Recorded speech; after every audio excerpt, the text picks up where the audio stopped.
How easy is it to get up in the morning when you know you're not doing all that it takes?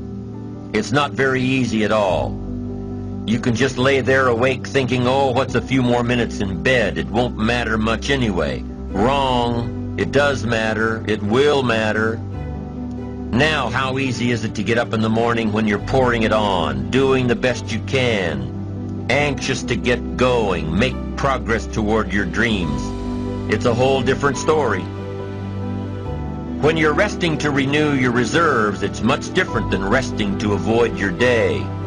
When you're psyched up and excited for your life, when you're excited for what you've planned to accomplish for the day, it's amazing. You'll wake up before the alarm clock even tries to startle you awake.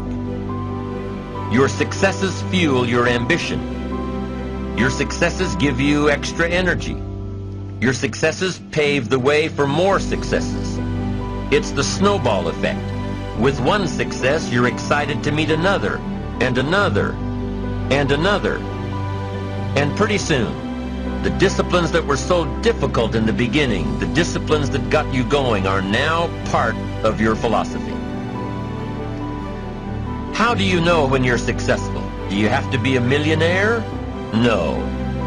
All we ask of you is that you earn all you possibly can. If you earn $10,000 a year and that's the best you can do, that's enough. God and everything else will see to it that you're okay. The key is to just do the best you can. If it's $10,000 a year, wonderful. If it's $100,000 a year, wonderful. If it's $1 million a year, wonderful. It doesn't matter $10,000 a year or $1 million a year. It doesn't matter as long as you've done the best you possibly can. Earn the most you possibly can. Be the most you possibly can. And here's why. The essence of life is growth. The essence of life is growth, to do the best you can. And here's what's interesting. Humans are the only life form that will do less than they possibly can. Humans are the only life form that will settle for less. Every other life form except human beings strive to its maximum capacity. How tall will a tree grow? Approximately as tall as it possibly can. You never heard of a tree growing half as high as it could. No, trees don't grow half. Trees send their roots down as deep as possible, stretch their limbs up as high as possible, produce every leaf possible and every fruit possible. As a matter of fact, you never heard of a human physically growing half. We keep growing until we're done. Now that's a part of life we can't control. It's genetically coded. And that's probably why we keep growing till we're done. Because we can't control that part. It's the rest of our growing that we control. The growing of our minds, the expansion of our minds, that we can control. And that's what tends to get away from us. All life forms inherently strive to their max except human beings. Now, why wouldn't human beings strive to their maximum possibility? Here's why. Because we've been given the dignity of choice. It makes us different than alligators and trees and birds. The dignity of choice makes us different than all other life forms. And here's the choice. To become part of what we could be, enough to get by, or to become all that we can be. My best advice for you is to choose the all.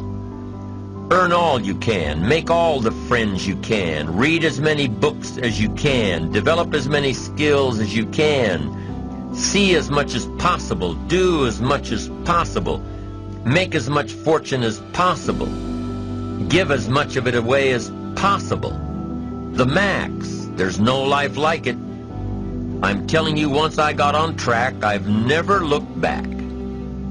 Pick up the challenge. Go for it. Take the best of the two easies. Take the root of it's easy to get ahead. It's easy to do all you can. It's easy to succeed. It's easy to have financial freedom. The more you do, the more you get. So the two primary benefits of positive reinforcement are, number one, to build good habits, and number two, to create more energy to fuel your ambitions, your desires, your achievements. How can you isolate what's working for you and what isn't? How can you make sure that you are reinforcing your positive disciplines? Well, if it isn't apparent, easy to see right away, if what you're doing is happening in such small increments that you're not sure if you're on track, then you need to be writing it down. You need to keep a journal anyway.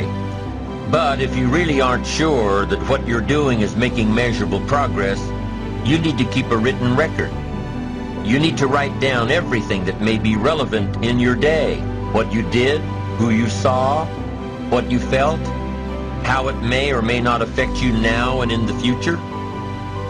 The best way to track your activities of the day is to write them down. The best way to track your activities of the week is to write them down.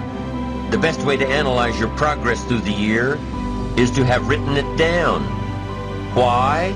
So you can look back on it. Because by keeping a written record of your life, you will be more accountable.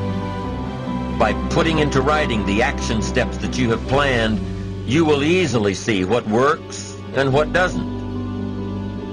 Most people just try to get through the day, never writing anything down, never keeping track of their progress along the way, never really knowing if they are doing all they can to reach their goals, to drive their ambition. But gifted people learn to get from the day. They don't let a day end without picking up some valuable experience, some emotional content, some idea that may positively affect their future. To get the most from a day, to learn the most from a day, you need to be able to reflect on the day. And how can you reflect on a day unless you record it in history?